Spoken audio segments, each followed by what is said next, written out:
Hi, I'm Tom from Lambton Fire Station. This is our technical rescue vehicle. There are only 4 of these in the state. In our first pocket here, we have some submersible pumps, which we can use to extract water from areas that are flooded. These can actually be lowered into the water to extract the water, and we pump it out of whatever room has been flooded. We also have some breachings for fighting fires, from getting water from the hydrant to the pumps. We also have what we call the mule. The mule here is a remote access stretcher, which we use to extract patients who have hurt themselves in remote areas. It folds out, it has that wheel in the centre, as you can see there, and that way it saves a lot of manual lifting, and we can get the patient out quite quickly. Yeah. G'day, my name's Josh. I'm here at Lambton Fire Station. In our second pocket here, we have a different variety compared to normal trucks. In the middle of our truck is actually an 8 kVA generator, whereas a normal fire truck would carry water. This vehicle is a primary rescue vehicle. Its requirements is a lot more electricity based.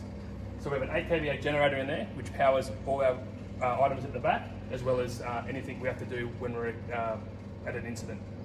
Above that, we also have multiple types of portable lighting, which overnight at car accidents, at house fires, we can establish and light up an area to keep firefighters safe. Yeah. Here we are at pocket 3 on our tech rescue. This also has some lighting which we can use at extended incidents. They're called balloon lights.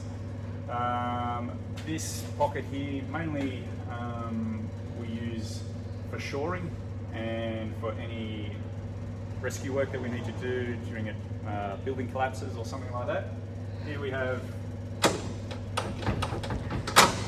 our rack with power tools, basically general carpentry tools.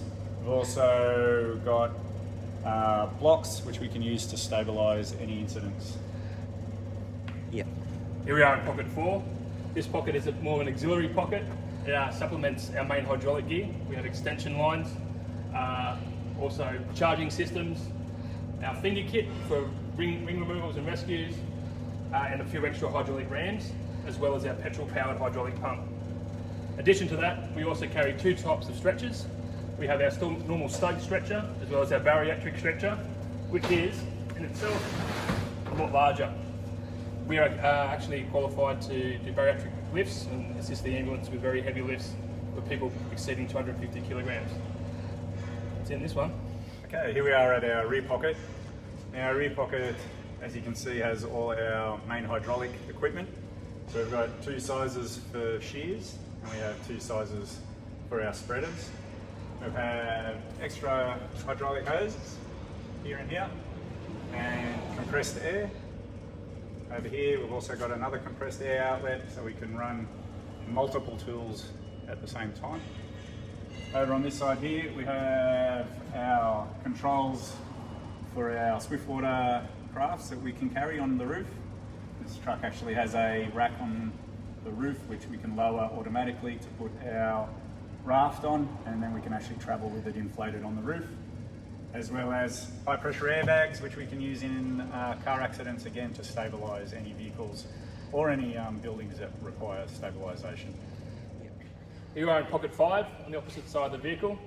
We have a few more extra equipment on this side as well, mainly starting from the bottom. We have all our wooden blocks for stabilising vehicles and buildings in different configurations, pre-made blocks, pre-made cribbing blocks here, as well as across the entire length of the vehicle. We have 2.4 metre lengths of Oregon there, so we can, as we can do with our carpentry tools, is rebuild walls all the way across. On top of that also, we have chain pullers to help us move heavy equipment, as well as winches as well as our hydraulic gear. We can also use hand-powered tools to move heavy equipment. In the middle here, we also specialise in what we call as LARO, which is large animal rescue operations. So things like cows, horses which are stuck in dams. We have the equipment to be able to get inside them safely, get slings around them, and under manpower again, retrieve them from stuck situations. So septic tanks, dams, creeks, especially during drought, animals chase into those areas and get caught up to their bellies, which can get very, very muddy and very, very heavy. Okay, Here we are at this pocket. Here at Lambton, we're a accredited vertical rescue station, so part of that role involves rope work. So this pocket here basically is all our equipment which we use for vertical rescue. So we have multiple bags of 100 metre and 50 metre rope. We have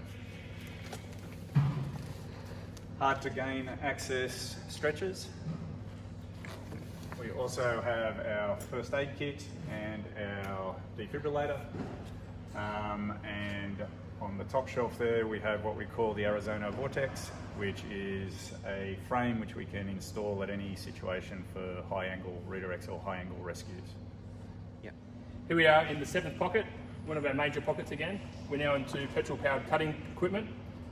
As part of the technical rescue, it's a partial structure collapse vehicle as well. So we have the ability to have concrete cutters, chainsaws, as well as core drills, hammer drills, all the equipment to cut through concrete and to collapse buildings. Also a thermal lance using oxy to cut through steel and most heavy things. So it's very petrol based, this kind of things in this pocket. You can see massive big blades, diamond tip blades, as well as a fan as well, which is a battery powered fan, which we can set up at any incident and doesn't produce carbon monoxide. Up the very top here, in relation to our boat which we carry on the road, is our swift water equipment. So we're one of only the 4 fire stations in the state in fire and rescue that actually is swift water accredited. And in there we have vests, helmets, anything we need to keep firefighters safe during major flood events. Other than that, we also have acro props, which we have a major supply at the station to assist with vehicles that have gone through the side of houses. Okay, hi, now we're here at our final pocket. This pocket has a variety of items in it. We have our gas detector, which we can use to determine if the atmospheres we're entering are safe or not. We have a thermal imaging camera.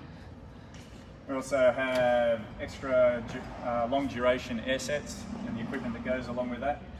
We have confined space rescue fans, as well as all the safety and PPE equipment that goes along with confined space rescue. We have our air sets and extra air cylinders. We have our electrical hot stick, which lets us know if there's electricity in the area that we're working.